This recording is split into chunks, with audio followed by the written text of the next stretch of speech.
Handa na po ba tayo para magpatuloy at dumako sa pinaka-sentro po ng gawain ng Panginoon sa ating kalagitnaan today? Ang atin pong pagbubulay ng kanyang salita in series. At thank God, nakatapos na po tayo sa book of Philippians. So, simulan po natin ang ating series of study today sa aklat ng Colossians.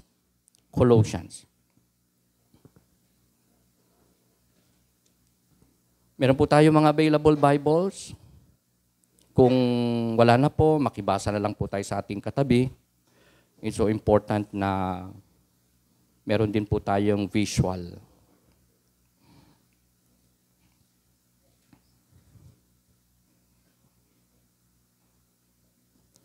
So kung kayo po ay naroon na sa ating teksto, Colossians 1, simulan po natin ang pagbasa sa verse 3. Pangunahan ko po.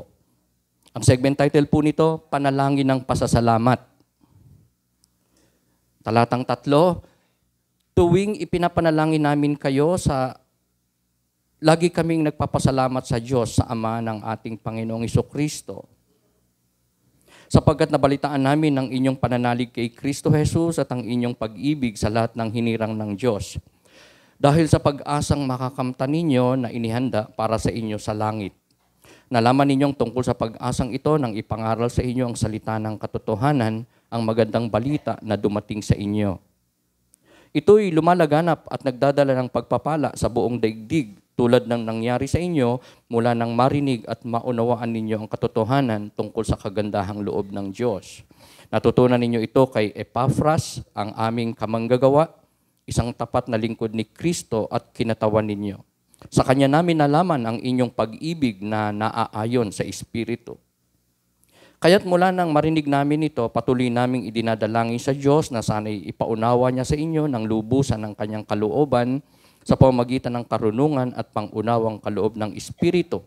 Sa gayon, makakapamuhay na kayo ng karapat-dapat at kalugod-lugod sa Panginoon, sasagana sa lahat ng uri ng mabubuting gawa at lalawak ang inyong pagkakakilala sa Diyos.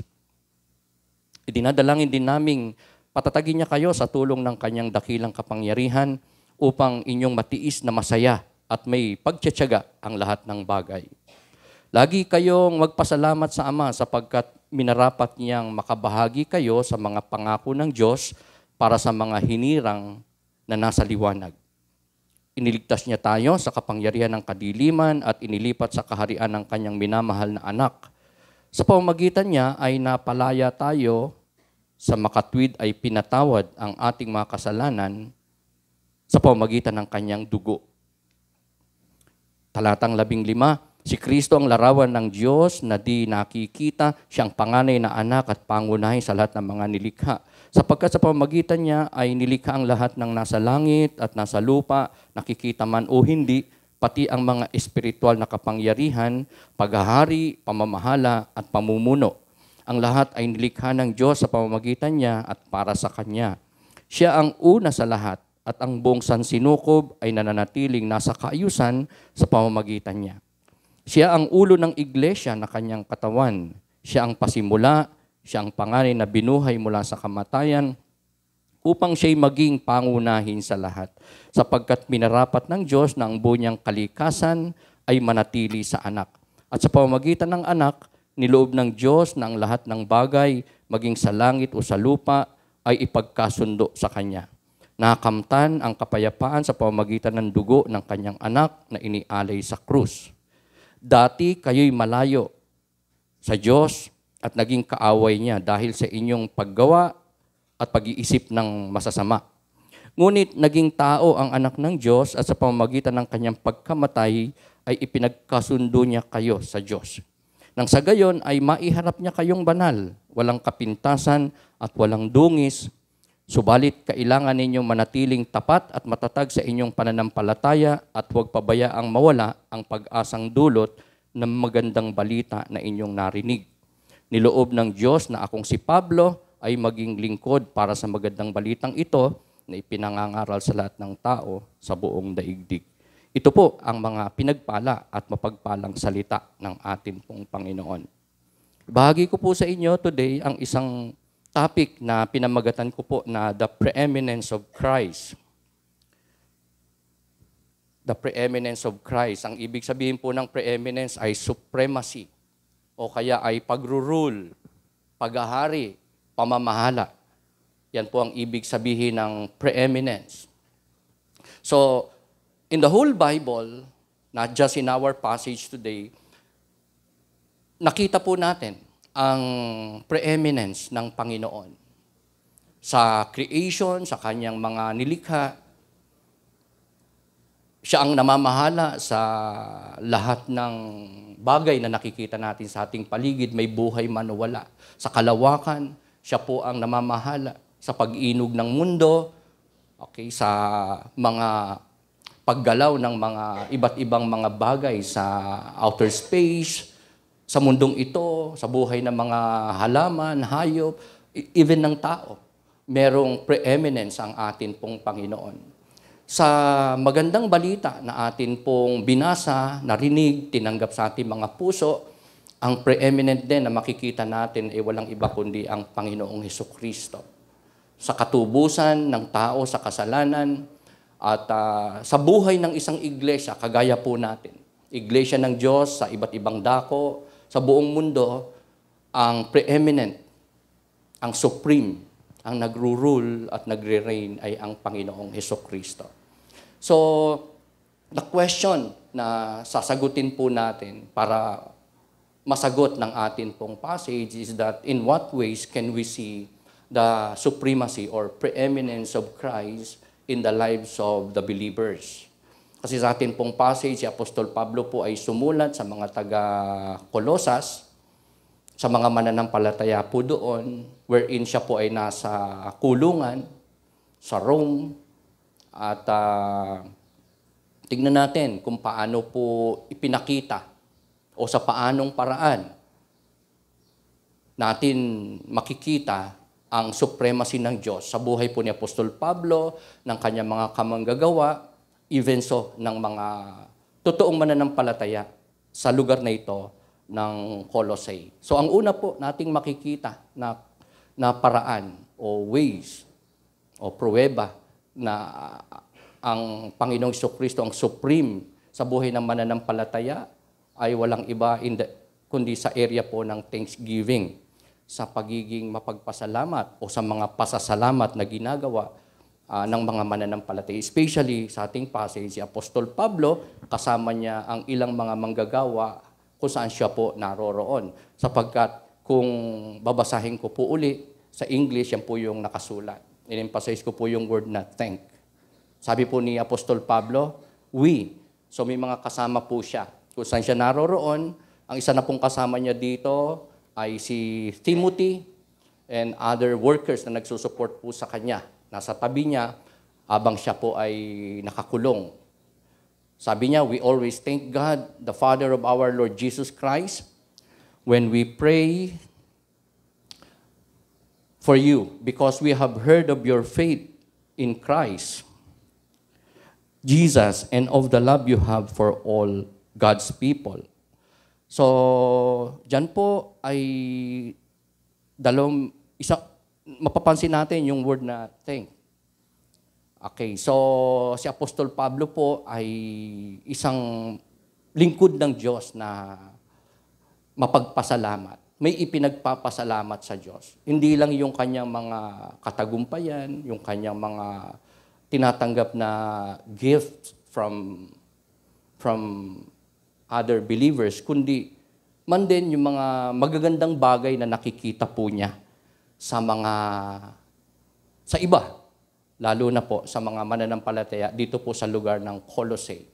So thankful si Apostol Pablo sa buhay ng mga taga-Colosas kung saan nakita po niya na sila ay merong tunay na pananampalataya kay Kristo at ang kanilang pag-ibig hindi lang sa Diyos, man din sa kanilang mga kapatiran, sa bawat isa ay ipinagpapasalamat po ng lubos ni Apostol Pablo. So, sila ay hindi po naging thankful po dito because sila po ay blessed ligtas, buhay pa, may provision pa. Ang kanila pong thankfulness dito, hindi para sa kanilang sarili, kundi para po sa iba. Para po sa mga taga-Colossae, mga mananampalataya.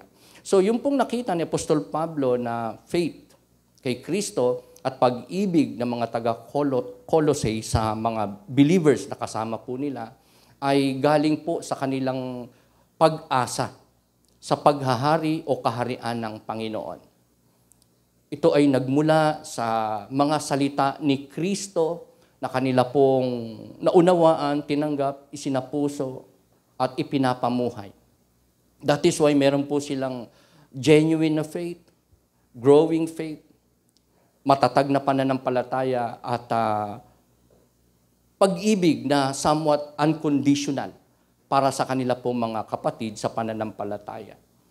Yan po ay nagmula first and foremost, sa salita ng ating Panginoong Jesucristo. Ang sabi po dyan, the gospel that is bearing fruit and growing worldwide. Doon po galing yung faith ng mga taga-Colosas at yung kanila pong pag-ibig para sa bawat isa sa salita ng Diyos. Sa word of truth. Nang sabi po dyan, bearing fruit and growing worldwide. Yan po ay kaganapan sa kanilang panahon na ang salita ng Diyos ay talagang lumalaganap, parang binhi na pag inihasik, itinanim, hindi lang sumisibol at lumalago, kundi tunay na namumunga. We know na marami pong klase ng binhi na, of course, talagang sisibol, mamumunga. Pero hindi lahat ng klase ng binhi ay pwede pong sumibol at mamunga sa lahat ng dako sa buong mundo. Di po ba, gaya sa ating bansa, ako po ay hindi pa nakakita ng puno ng mansana sa Pilipinas. Although may bago pong technology na pwede na makapagpasibol ng mansanas, pero sa YouTube ko pa lang po yun nabasa o nakita. Pero I do not know. Parang isa yan sa mga siguro prutas na of course sisibol at talagang lalago at mamumunga sa lugar na saan siya convenient, naaayon yung klima doon, kapanahunan, lupa. Pero same is true with other places around the world.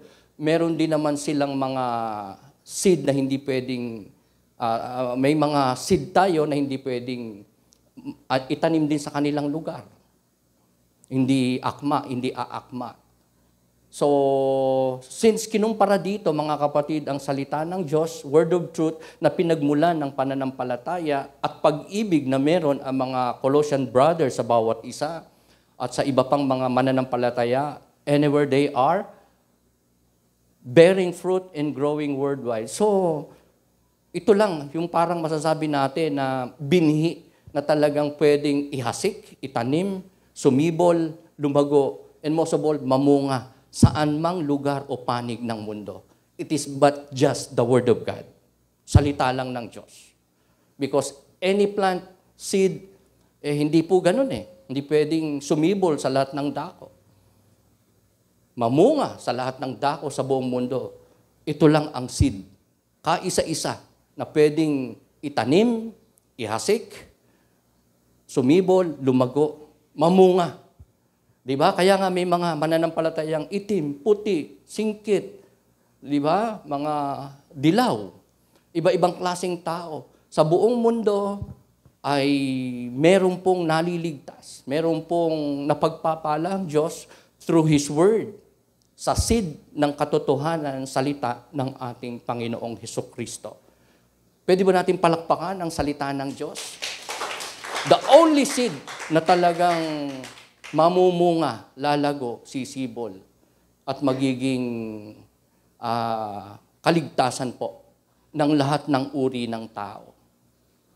Alam niyo po, dito sa ating passage, kung saan si Apostol Pablo ay napaka-thankful sa pananampalataya at pag-ibig ng mga Colossian brothers, According to scholars, ang layo po ng Colossae sa Rome, kung saan nakakulong po si Apostol Pablo, ay 100 miles. O kaya ang Ephesus, kung saan si Apostol Pablo nakapag-mission, ay daan-daang milya ang layo po niyan, ang Colossae. Pero paano na nakarating doon ang salita ng Diyos? Paano na may naging mga mananampalataya sa Colossae? Ang layo. Kasi never po nakarating si Apostol Pablo sa lugar na ito ng Colossus. Hindi po siya ang nag-found ng church niyan. Ang ginamit po ng Panginoon sa Colossae, isang maliit na lugar. Isang maliit na bayan compared to Ephesus na napaka-strategic at napaka-yaman na syudad kung saan nakapag-mission si Apostol Pablo is that si Epaphras at somehow si Philemon. Pero according to commentators, ang talagang founder ng Colossae ay si Epaphras. Si Epaphras po, kasama si Philemon, ay bunga po sa pananampalataya ni Apostol Pablo sa Ephesus. 100 miles away from Colossae. So how come na nakakilala mga tao doon? By the life of Epaphras. Isang ordinaryo pong believer. Isang layman o laymen, Epaphras and Philemon. It was said na si Epaphras ang nag-mission po sa lugar na yan na napakalayo, napakaliit na bayan. Siya ang nagbahagi ng salita ng Diyos doon, kaya natatag ang isang iglesia. Sa tulong ni Philemon na nagkaroon din ng mga Bible study in that place.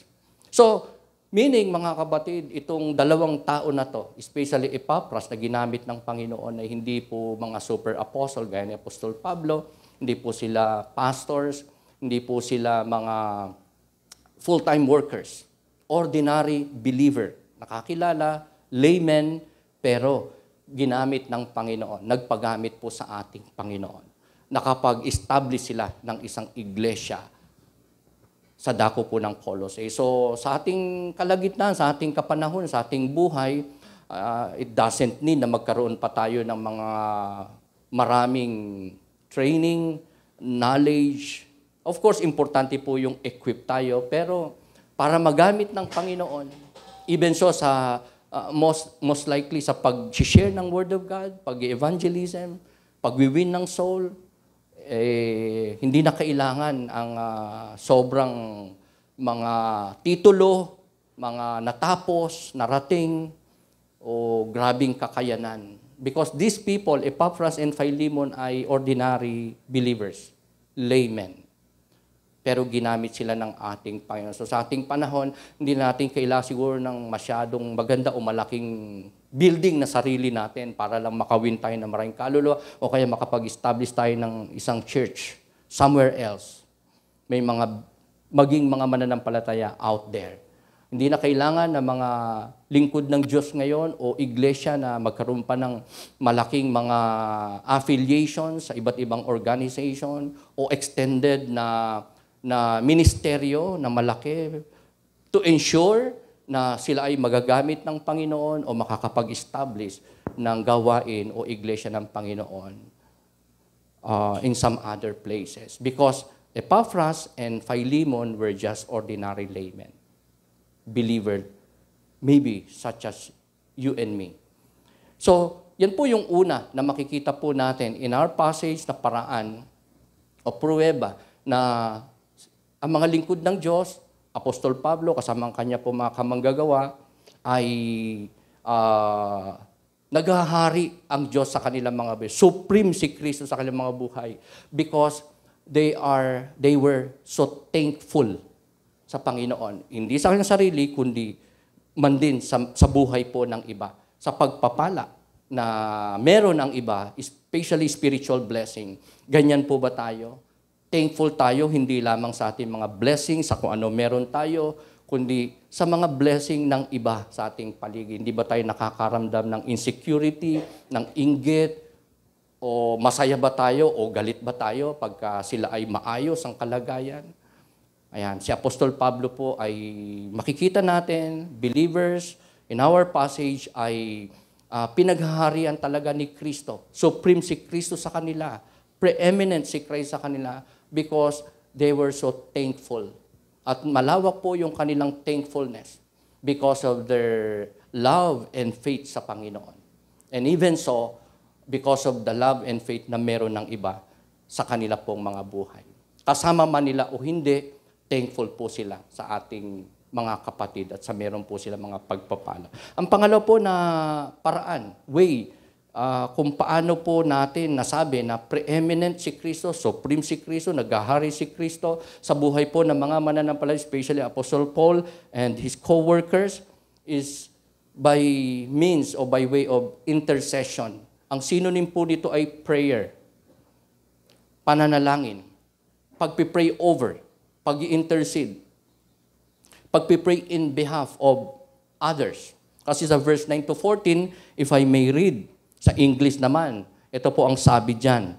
For this reason, since the day we heard about you, we have not stopped praying for you. We continually ask God to fill you with the knowledge of His will through all the wisdom and understanding that the Spirit gives, so that you may live a life worthy of the Lord and please Him in every way, bearing fruit in every good work, growing in the knowledge of God, being strengthened with all power according to His glorious might, so that you may have great endurance and patience, and giving joyful thanks to the Father, who has qualified you to share in the inheritance of His holy people in the kingdom of light. So, dito po makikita natin na si Apostol Pablo po ay kasama mga mananampalatayang nasa kanyang tabi sa lugar na kanyang kinaroroonan, ay nananalangin po, nag-i-intercede po. Kanino? Para sa iba. Para sa mga Colossian brothers. Sabi po dyan, no? We continually ask. Another synonym po ng prayer yan. Asking God to what? To bless, pagpalain ng Diyos ang mga mananampalataya po sa Colossae. So, yan po mga kapatid ay katunayan na si Apostol Pablo po ay pinaghaharian ng Panginoon, na ang supreme sa kanya ay Diyos at ang kalooban ng ating Panginoong Jesus by way of interceding, praying for others and not for himself. Ang prayer niya, mga kapatid, ay nakasentro po sa mga spiritual blessings. Hindi naman masama, di ba? Common po yun. Nang ipag-pray niya, yung mga basic needs, yung mga worldly needs niya, ng iba, ng mga Pero, ang kanya pong pangunahing prayer sa ating pong passage na mapapansin po natin ay more on sa spiritual blessings. Spiritual needs po ng mga kapatiran sa Colossae. Ang una na po na kanya ipinagpray para sa kanila ay spiritual intelligence o spiritual knowledge. Spiritual intelligence o spiritual knowledge. Ito po yung knowledge saan? Sa Word of God. So, believers na po yan, mga taga-Colossae. And yet, meron po silang faith and love. Maayos ang kanilang kalagayan, kaya thankful si Apostol Pablo sila sa kanila. Pero, ang sabi po dyan sa ating passage, patuloy pong namamagitan, nagpe-pray over, nag-i-intercede, ipinapanalangin nila ang mga taga-Colosas. Saang area? Sa kanila pong tinanggap na salita ng Diyos, word of truth, na kailangan pong lumalim sa kanilang mga buhay. Mga kapahayagan pa from the word of the Lord, in the Spirit, through the Scripture, na kailangan pa nilang malaman. So, kailangan pang lumalim, dumami, lumawak ang kanilang knowledge about truth, about God's Word, about God's will. Yun po yung ipinamamanhik, pinamamagitanan, at pinapanalangin po ni Apostol Pablo nila sa mga taga-Colossae, spiritual intelligence, spiritual knowledge. So, like you and me, siguro sa atin, maraming magsasabi, ang dami ko nang alam, at kabisado natin ang maraming sita sa Bible, pero just like these people, ipinagpe-pray pa rin at kalooban ng Diyos na sila po ay patuloy pang mag-aral, magbulay, magkaroon pa ng higit pang mga knowledge. Ako po, in every prayer na ginagawa ko po, mga kapatid, in my devotion, talagang palagi ko pong hinihiling yon na magturo pa ang Diyos sa akin. May ipahayag pa po siya. Although, ayun, talagang may knowledge na po tayo about the Word of God. Nabasa natin ang buong Bible paulit-ulit. Tapos, pina-interpret pa natin sa mga commentators, sa mga book authors, mga Christian literature, sinners na talaga. And yet, andun pa rin yung desire. Because we believe na meron pa tayo talagang hindi nalalaman, meron pa tayo mga dapat matutunan at malaman, at kailangan pa natin talagang magsaliksik ng kalooban ng ating Panginoon through His Word. Knowledge of the truth of God. Kaya nga, napaka-importante na tayo po ay may Bible reader, at talagang sinesearch po natin ang will of God sa ating mga buhay. Yan po ang panalangin ni Apostol Pablo para sa mga taga-Colossae, maayos ang kalagayan. May pananampalatayang matatag, matibay, totoo, genuine. May pag-ibig talaga sila na dalisay, unconditional. Hindi lang sa Diyos, kundi sa bawat isa. And yet, they still need to grow in their knowledge of God's will.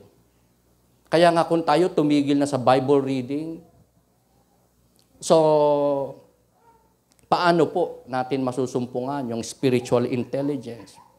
Pastor Vic, meron namang meron namang mga AI, merong artificial intelligence, may automated intelligence. Even the Bible, mga kapatid, ay nasa internet. Kaya yung iba, pwede nang wag bumili ng Bible, wag nang magbasa, through the cellphone lang. Pero you know what? In the internet, mga kapatid, although nandyan lahat ng information, maraming tayong makukuhang intelligence dan, pero when it comes to the word of truth na nandyan, iba't iba na po yung presentation. Malilito ka. Unlike, pag meron kang Bible, talagang by heart, sasaliksikin mo ang kalooban ng Diyos, ang katotohanan, ang God's will sa iyong buhay, isa lang talagang magtuturo sa iyo. Walang iba kundi ang Holy Spirit lang. And He is God. Pero sa internet, pwede kang malito eh. Sa dami talaga ng iyong pwedeng mabuksan, malaman na mga kaalaman dyan. Okay, nowadays talagang marami na po dyan, nagkalat ang mga maling aral na sa halip na maglapit sa tao sa Diyos, maligtas sila, lalong napapalayo at nagiging hungkag, walang meaning at empty ang buhay. Hindi nila nakikilala ang Panginoon. So, napaka-importante ng word of truth, ng knowledge about God's will, ang salita ng Diyos na atin pong tinanggap na all the more dapat na lumago. Patuloy na dapat na palaguin sa atin pong mga buhay. Dahil ang salita ng Diyos ay bukal ng karunungan. Kung gusto nating tumalino, we need God's Word. To study and to read and to meditate. Ang salita ng Diyos nakapagbigay ng kagalakan sa puso, nakakapagpalinaw ng mata o ng isip. Okay, so hindi po literal yun, nalilinaw yung mata. Although talaga namang may kagalingan sa salita ng Diyos. Pero ang isa pa na pinapagaling, pinalilinaw ng Word of God ay yung atin pong saradong isipan, limitado o saradong paningin, lalo na sa mga hindi natin nakikita through our naked eyes, but in the eyes of spirit, in the eyes of faith lang makikita. At salita ng Diyos ang instrumento para sa mga spiritual blessings na to, spiritual needs na to, na meron ang bawat isa po sa atin, ang bawat isang mananampalataya. So napaka-importante. So ito po yung intercession po. Ang isa pa niyang sinabi sa atin pong passage in this major point, na intercession o prayer niya sa mga taga-Colossae ay practical obedience. Yun pong knowledge of God's Word, of God's will, of God's truth, importante. That's the Bible, that's the Word of God. Pero ano ang knowledge na marami, kaalaman sa truth, Word of God, God's will, kung hindi naman susundin. Amen? So, napaka-important. Yan ang panalangin ni Apostol Pablo sa mga taga-Colossae. Magkaroon din sila o lumago pa sila. All the more sa practical obedience. Kasi sabi nga, di ba, importante yung knowledge, yung knowing, pero dapat may kalakip yun na doing, di ba? Knowing and doing. Inseparable yun. Dapat magkasama yun. Yung knowledge and application o obedience sa itinuturo, kapahayagan ng salita ng Diyos. Learning and living. Okay, synonym po yun ng knowing and doing, yung learning and living. Another one is yung ating paglakad at paglilingkod sa Panginoon, yung walking and working natin. So, ang mga yon, mga kapatid, ay hindi dapat maghiwalay o hindi dapat mawalang isa doon. Hindi pwedeng spiritually knowledgeable po tayo sa God's will, sa salita ng Diyos, sa doktrina, sa principles of God. Pero pagdating sa practical obedience, nawawala, kulang, o kaya ay hindi po pinapahalagahan. So, dapat po siyang magkasama palagi. Yung knowledge as well as the application or obedience sa will of God na atin pong nalaman, narinig, isinapuso, at dapat na maipamuhay din naman. So, napaka-importante ng pagsunod. Kaya, no wonder mga kapatid, marami pong churches, believers, around us, anywhere else, sana wala po sa atin yung magkaganon o ganon ang kalagayan na sa halip na bumango si Kristo, na ibinabahagi sa iba, isinishare na Word of God, hindi makalapit ang tao sa Panginoon. Kasi yun ang nakikita nila. Sa atin, maybe. Full of knowledge, pero pagdating sa obedience, medyo nabubutasan. Nakikitaan tayo somehow ng isang hindi akma na pagsunod sa atin po mga sinasabi, itinuturo o itinuturo ng Panginoon sa atin o ibinabahagi nating katotohanan from the Word of God. So napaka-importante ng practical obedience. Ang pangatlo po na intercession ni Apostol Pablo sa mga taga-Colossae is not just spiritual knowledge, of course, kaakibat nun, yung pagsunod nila, application and obedience, kundi moral excellence. Yung personal character. Personal character. Kasi importante po yung ramdam ng iba, ng ating mga kapatid, yung ating pag-ibig, hindi lang sa Diyos, kundi sa ating kapwa, sa ating kapatid, sa iba, maging sa hindi kaibig-ibig, maging sa mga kaaway natin. I'm not saying ayunan natin sila sa mali nilang ginagawa. Pero they have to feel that we have love, na mayroon tayong pag-ibig, may kindness tayo, na tayo ay mapagpasensya. Tayo po ay nag-endure sa mga trials of life, sa mga mabibigat na sitwasyon ng buhay. So, oo, importante yung knowledge about God's will, about God's word, at ang asawa niyan ay pagsunod. Pero ano yung meron kang knowledge, nagsiserve ka, pero sa personal na character, bagsak. Look at mga kapatid, look at Moses. Di po ba, hindi po niya nagawan ng pagkukulang yung Pharaoh. Sa Egypt, di ba? Inilalabas sila ng Panginoon. Diskusyon sila ng Pharaoh. Sabi ng Panginoon, payagan mo kami, punta kami sa ilang, sasamba kami. Ayaw ng Pharaoh. May point na pumayag, di ba? Oo niya kasi Nagpapadala ng plague ang Panginoon sa Egypt. So papayag. Tapos, biglang magbabago yung isip. Papayag na babago na. Pansinin niyo po, naging patient po ba si Moses sa Pharaoh? Di ba naging patient po siya? Tsinaga niya. Okay, sige, ayaw mo kami payagan, bahala ka. Sige, eto ang sabi ng Panginoon, may darating na sumpa, magiging dugo lahat ng tubig, wala kayong maiinom. Patient po siya, alis lang siya. Hindi po siya nagwala, hindi po siya naging impatient, hindi po siya naging rude, hindi po niya pinagsaitaan ng masama si Pharaoh. Maraming beses po yun na siya ay pinahindian, na siya po ay hindi ni-recognize ng Pharaoh, na siya po ay kinagalitan pa, pinagbabantaan pa. Naging patient po siya. Pero, of course, to cut the story short, pumayag din naman yung Pharaoh. Walang nagawa, di ba? Nakalabas sila ng... Tapos, at nadala niya talaga, no? Nailabas niya at nadala niya sa... Malapit na sa promised land. Marapit na sila sa promised land. Naglakbay sila.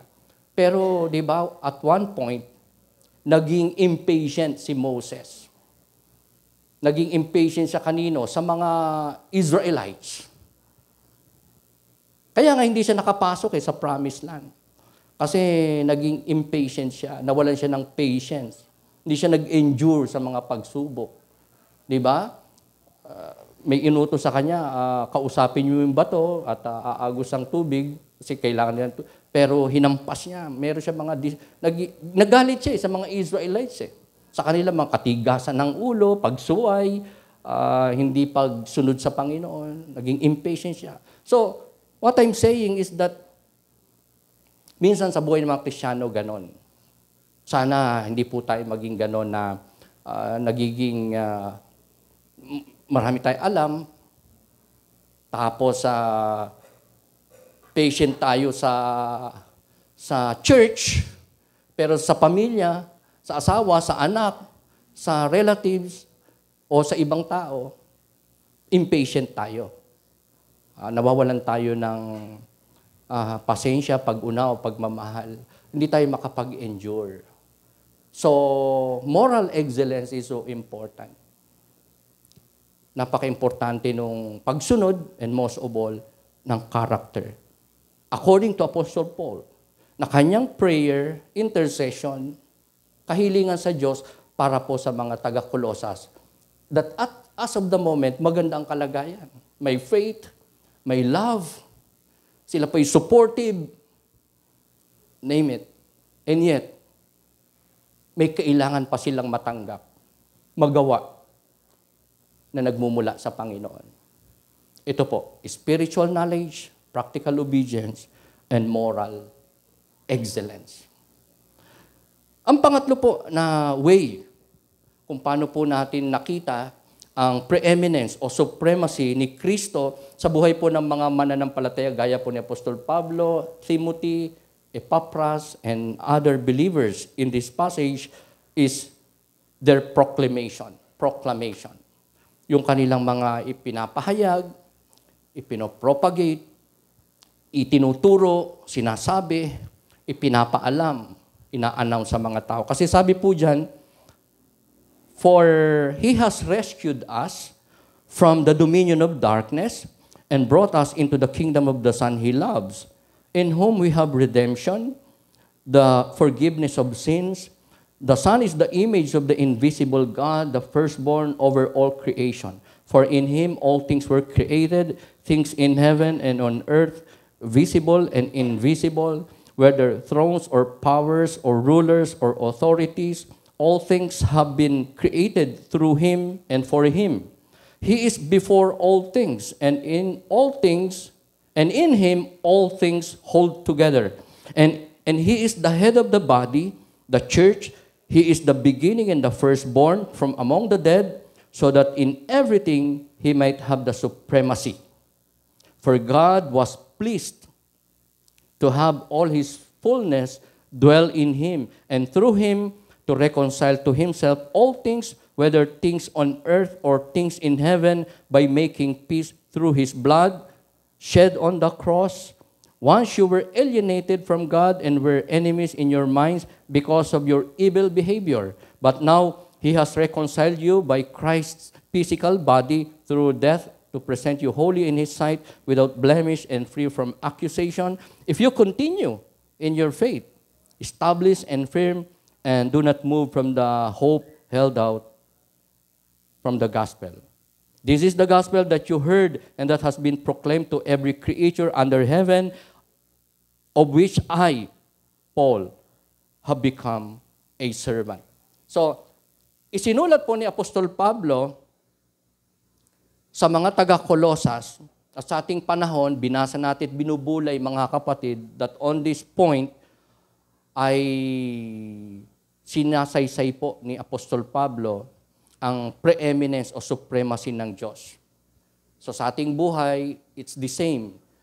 Paul or God is reminding us na napaka-importante na ang preeminent sa ating buhay, ang pinaka-supreme sa ating buhay ay walang iba kundi si Kristo. Napasulat po. At pinapahayag po sa atin ng Panginoon.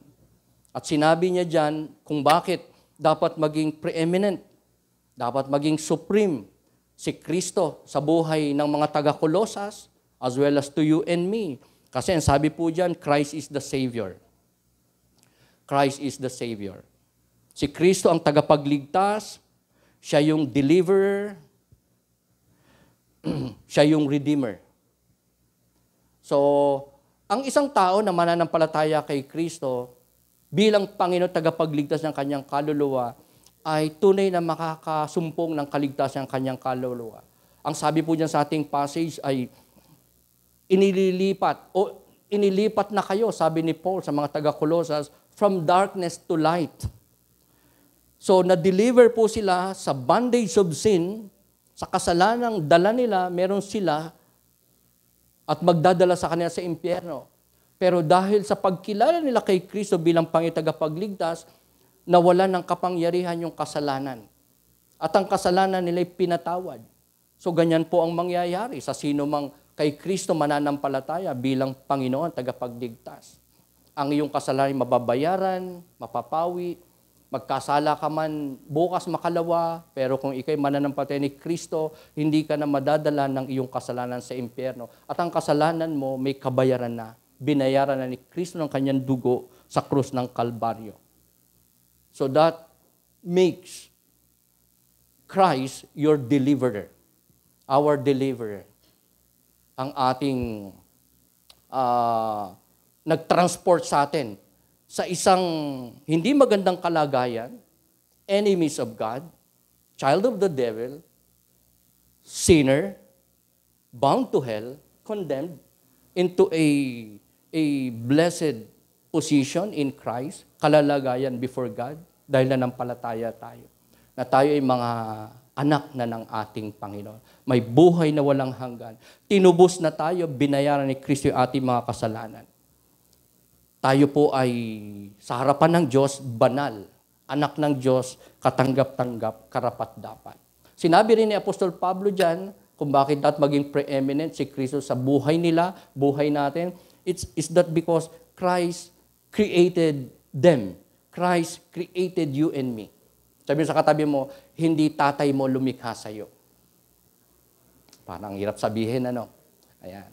Ang lumikha sa atin, sa totoo lang, ay ang Diyos. Amen. Ang ating Panginoon.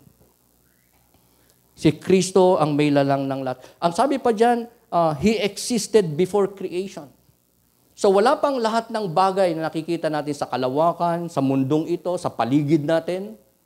May buhay man o wala, naroon na si Kristo. Sa pasimula pa lang sa Genesis po, di ba? In the beginning, wala pang lahat ng bagay. Di ba? Lumikha ang Diyos ng liwanag, etc., etc. Pero before that creation, nandun ang Panginoon. Sa John 1:1, ang sabi doon, in the beginning was the Word. Sa pasimula pa lang, naroon ang salita. And the Word was with God, and the Word was God. That is Christ.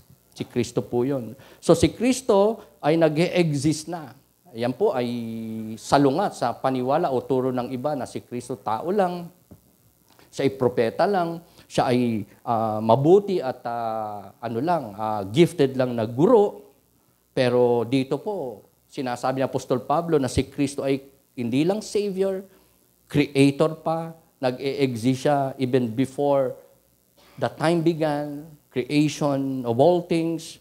In fact, sabi po ni Apostol Pablo dyan, hindi lang siyang lumalang na lahat ng bagay, kundi lahat ng bagay nag-e-exist para sa Kanya at siya ang may control sa lahat ng nalikha, umiiral, nangyayari o meron sa mundong ito. At ang sabi pa ni Apostol Pablo, Christ must be preeminent in your life because Christ is the head of the church. Ang ulo ng iglesia ay si Kristo. Kaya wala pong pwedeng magsabi na isang grupo, samahan na kami lang ang anak ng Diyos. Kasi ang ibig sabihin ng church ay true believers. Ang church ay kalipunan ng lahat ng tunay na mananampalataya ni Kristo. So pag tayo halimbawa, nag-claim tayo, kami lang ang tunay na simbahan, kami lang tunay na iglesia ni Kristo. Paano yung iba dun? Nananampalataya naman kay Kristo. So hindi na sila church, hindi na si Kristo ang kanilang Panginoon, tagapagligtas o ulo. Ayan. So lumalabas mga kapatid na sa lahat ng mananampalataya, tunay na mananampalataya, here and abroad, anywhere else in the Bible, ang tawag po dyan ay church, universal church. Kalipunan ng lahat ng tunay na mananampalataya. At sino ang kanilang ulo? Ang sabi po ni Apostol Pablo sa mga taga-Kolosas, Christ is the head. So sa ating simbahan, hindi po si Pastor Vic ang head. Kaya nga ayaw namin patawag ng head pastor. Because of this. Christ is the head. Si Kristo ang ulo. At tayo yung kanyang iglesia because we are believers of the Lord Jesus Christ. So, Christ has to be preeminent and supreme sa ating mga buhay, sa ating pagsasama-sama, at sa buhay ng lahat ng mananampalataya. Si Kristo po ang dapat na maging. Alam niyo po, pag sinabing ulo, si Kristo ang ulo, ibig sabihin, siya ang source ng lahat ng bagay. Siya ang source ng lahat ng meron tayo, kailangan natin, at meron ng lahat sa mundong ito. Lalo na sa buhay, kalagitnaan ng mga believers ng Panginoon o churches ng ating Panginoon. Ayun ang ibig sabihin ng head. Another thing is that pag sinabing head, si Christ yung head, siya yung nagro-rule, siya yung nagre-reign, siya yung namamahala, siya yung nasusunod, siya yung pangunahin, siya yung natataas, tinataas, siya yung sinasamba, siya yung kinikilala, siya yung pinaglilingkuran. Are you with me? Yan po ang sabi ni Apostol Pablo sa mga taga-Kolosas. Why? Christ must be preeminent in their lives. Yan ang kanyang intercession.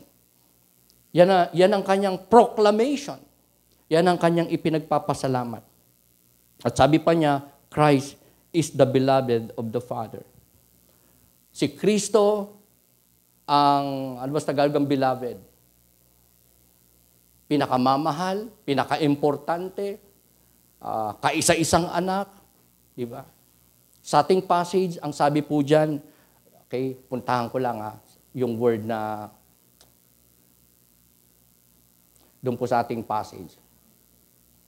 Kasi may hinighlight po ako dyan .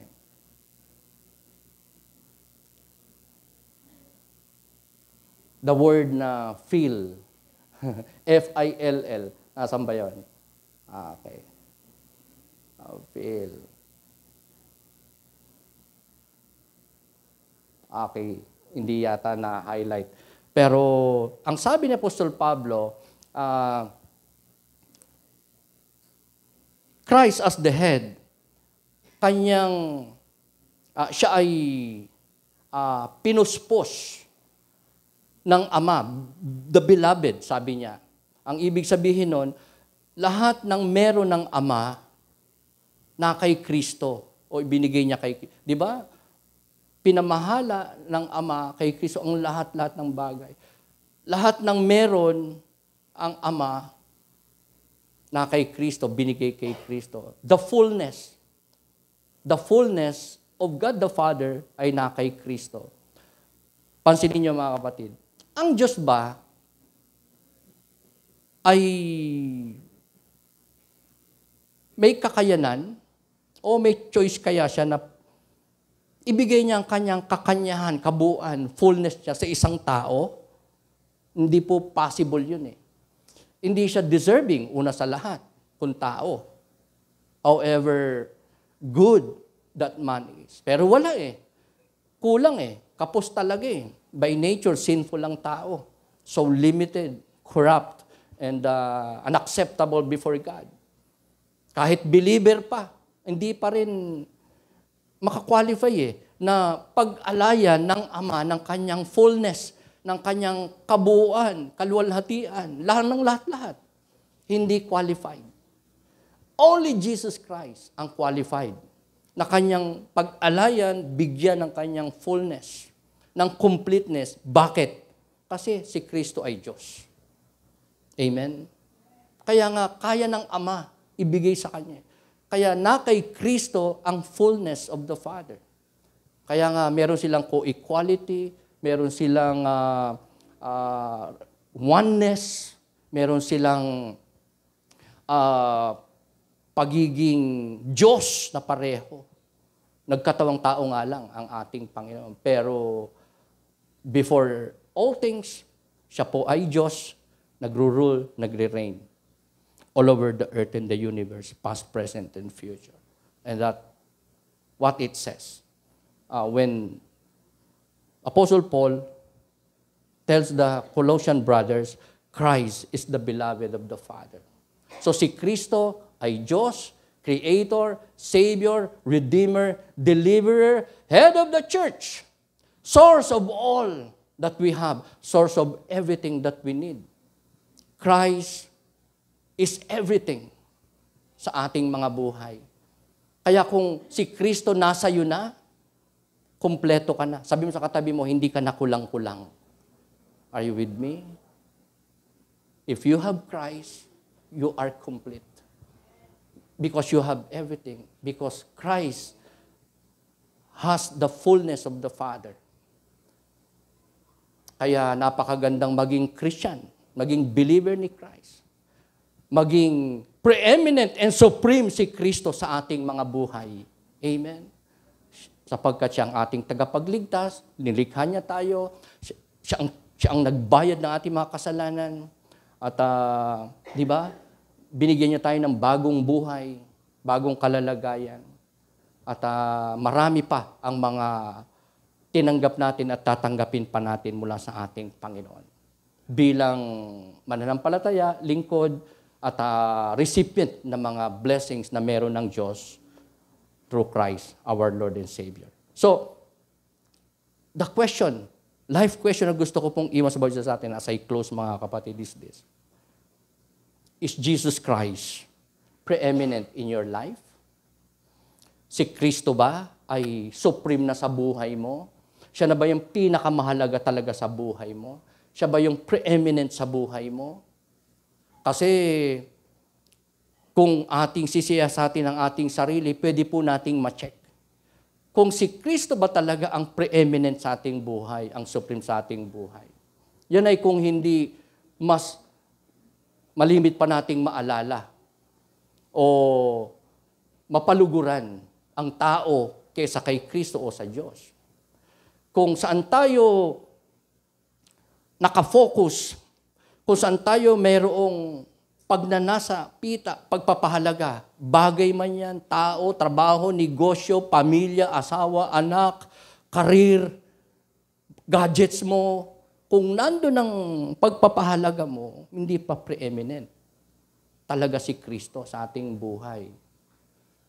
Pero kung nakikita mo on top of all those things na mahalaga sa buhay mo, pero ang pangunahin sa iyo, talagang lagi mong iniisip, kinakausap, sinusunod, sinasaliksik, pinaparangalan, pinaglilingkuran, piniplease ay si Kristo, may preeminent. May preeminent si Lord sa buhay mo. Siya ang supreme sa buhay mo. Pero kung meron pa tayong mga desires na mas kina-excite natin ng higit kaysa sa kalooban ni Lord, kaysa kay Kristo, kaysa sa kanyang utos, may mga ginagawa tayo na alam natin hindi na kalooban ng Diyos. Pero we continue doing it. Maybe Christian talaga tayo, pero but in that area, hindi si Lord ang preeminent, hindi si Lord ang supreme. Kasi tayo'y nasusunod. Meron tayong pinapahalagahan ng higit kaysa sa Panginoon, kaysa sa kanyang kalooban. So, hindi naghahari ang ating Panginoon. So, is Jesus Christ preeminent in your life? Siya na ba talaga? Ang on top of many things, siya yung pinaka-importante sa buhay mo. Pinaghahari mo, pinaglilingkuran mo, sinasamba mo, pinapaluguran mo, inuuna mo. Okay, so, eto po. Jesus Christ deserves to have the preeminence in your life. Deserving ang Diyos, ang ating Panginoon, na siya yung maging pinaka-importante, supreme, powerful, nagro-rule, nagre-reign, namamahala sa ating buhay. Dahil sa ating mga exposition kanina. Kung sino siya, Creator natin siya, Savior natin siya, siyang source ng lahat ng meron tayo, pangailangan natin. Jesus Christ deserves preeminence sa atin pong mga buhay. Are you with me? At sana mapatunayan natin yan. Ma-prove natin yan by giving tip. Okay? Naka-create po uli ako ng acrostic word, acronym sa atin pong major points. Na ang ibig ko pong sabihin, thanksgiving, intercession, and proclamation. This is proof. These are ways kung paano po natin mapapatunayan, may papakita na tayo po ay talagang pinaghaharian ng Panginoon. Na siya yung pinaka-preeminent sa ating mga buhay. Sa buhay po ni Apostol Pablo, ng kanyang mga kamanggagawa, ng mga ordinary believers sa Colossae, ito po ang kanila pong mga kapamaraanan para makita natin, masabi natin na si Kristo ay tunay ngang preeminent sa buhay nila at sa buhay natin. By being thankful, hindi lamang para sa ating mga sarili, mga natatanggap, nararanasan mabuting, kundi man din sa kalagayan ng iba, pagpapala ng iba. Hindi tayo naiinggit, di ba? Tayo masaya kapag may mga pinagpapala ang Diyos, pinagtatagumpay around us. Kahit pa kaaway mo yan, dapat pinagpapasalamat natin, thankful po tayo sa Diyos. For what we have, for what God has done, for what other people ay nararanasan, natatanggap sa ating Panginoon. At nag-i-intercede po tayo dapat, nananalangin sa Panginoon. Hindi lamang para sa ating mga sarili, kundi para sa iba.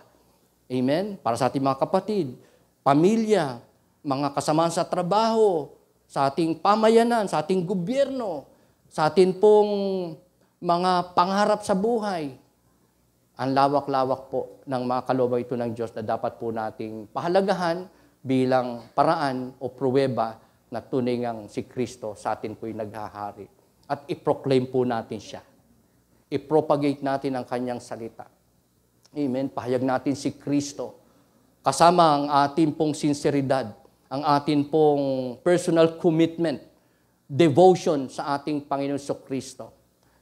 Kalakip ang ating pong pagsunod sa kanyang kalooban, we continue and even more proclaim not just the name of the Lord, not just His word, but in walking and working kay Kristo sa pamagitan po ng ating mga kalakasan, mga resources, ng atin pong mga tinanggap na pagpapala mula sa atin pong Panginoon. Mga spiritual blessings na binigay at ibibigay pa ng Panginoon sa bawat isa po sa atin.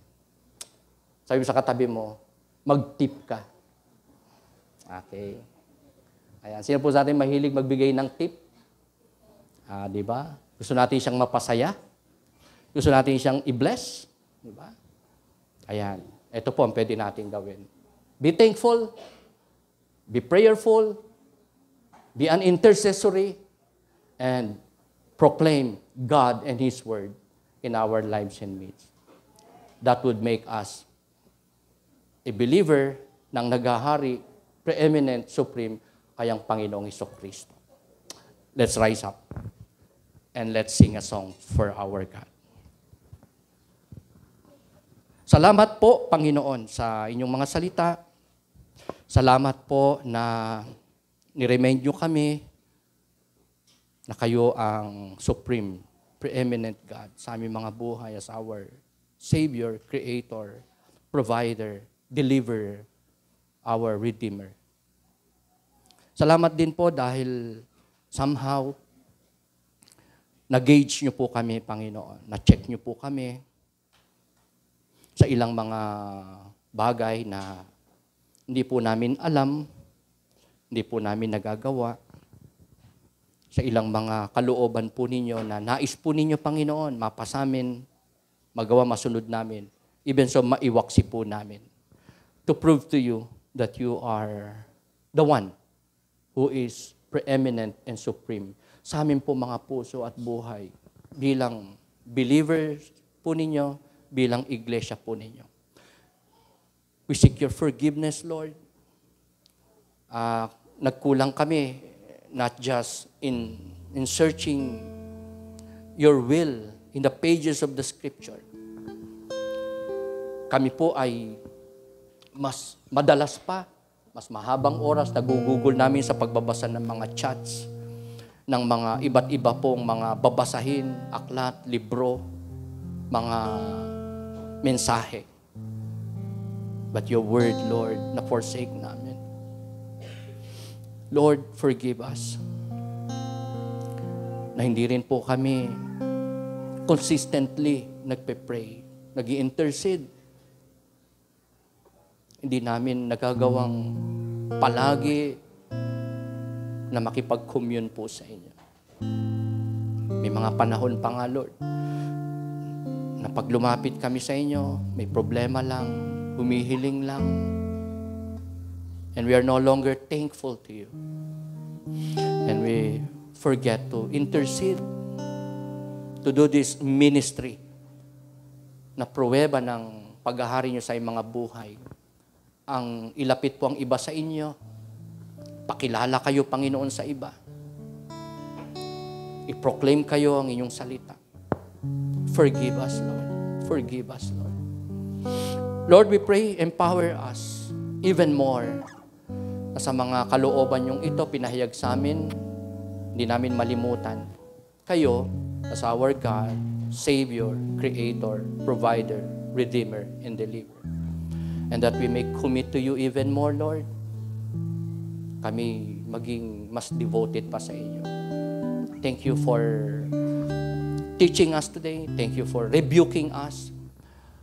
Thank you, Lord, for giving us wisdom kung paano po namin kayo higit pang mapaglilingkuran, mapapaluguran sa aming mga buhay. Kung paano po na kayo'y malaya at mas mightily na makapaghahari sa aming po mga buhay.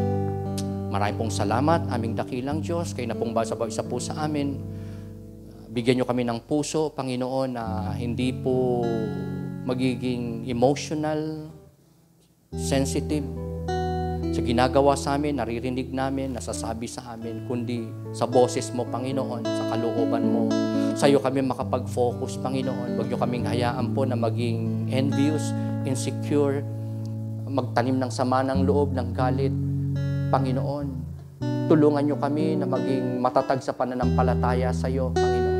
Tulungan niyo po kami makaiwas, Panginoon, sa kasalanan, ma-overcome namin ang tukso sa aming buhay, makapanatili kami sa inyo pong habag, biyaya, presensya, iglesia, gawain, kalooban, kautusan, Panginoon. Upang kayo po maluwalhati namin. Lord, ang nais namin maghari sa amin kayo, hindi ang galit, hindi po ang kadiliman, hindi po ang dyablo, hindi po ang kasalanan. Ikaw, O Panginoong Hesus, ang ninanais po namin maghari sa aming mga buhay. Kung ang Espiritu niyo po ang naghahari sa amin, kami po ay magiging makadiyos. Acceptable. Kagamit-gamit, Panginoon. Pero kung iba po maghahari sa amin, hindi niyo po kami mapagpapala. Hindi niyo po kami magagamit. And we want to serve you, Lord. To honor you, to please you. To be grateful to you. To be thankful to you. Lord, please, reign in our lives. Kayo po ang mamahala sa aming mga buhay. Kayo po maghari, naglalaga kami ng pananampalataya sa iyo. Nagtitiwala kami sa iyo. Umaasa po kami sa inyo. Nagsusumamo po kami sa inyo. Salamat po. Sa inyo po ang kapurihan, sa inyo po ang kaluwalhatian. Inangkin po namin yung mga blessings sa amin, deliverance, empowerment, wisdom, protection, guidance, and ang aming pong buhay na ito, Panginoon, hindi po masayang, kundi patuloy naming maialay sa inyo, maipagamit sa inyo. Patuloy po ninyo kami magamit.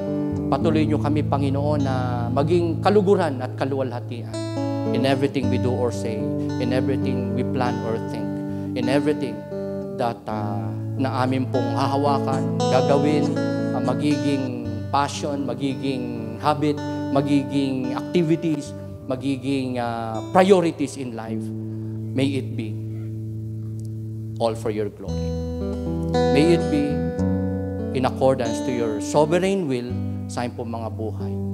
Huwag niyo kaming hayaan, makompromise sa kasalanan, mag-deviate, sumuhay sa inyong kalooban, Panginoon, kundi maging mga tapat, mapagpasakop, mapagtiwala, dependent, at umaasa lamang sa inyo. Para sa inyo pong kapurihan at kaluwalhatian, ito pong aming pinagkakaisang panalangin. In Jesus' name we pray. We say Amen. Amen.